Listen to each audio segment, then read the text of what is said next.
અરે તો એવું ગીતામાં એવું લખ્યું છે કે જો આ કૃષ્ણ ભગવાનના હાથમાં આપણા બધાની દોરી છે. આપણે જેવું ચાલીએ છીએ એ ભગવાન આપણને ચલાવી રહ્યા છે.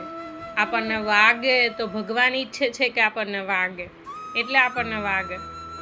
એવું કહેવા માંગે છે કે આપણા હાથમાં કશું જ નથી, ભગવાન જે ઈચ્છે એ થશે. ભગવદ્ ગીતામાં એવું કહે છે. શું કહે છે? ભગવાનના હાથમાં આપણી દોરી લગાવેલી છે. ભગવાન જેમ નચાવે એમ આપણે નાચવાનું.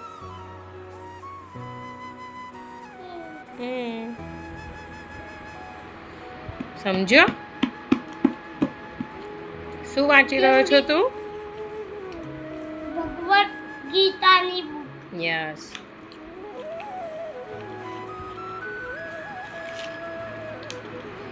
આ કોણ છે? એ બધા માણસો જ છે.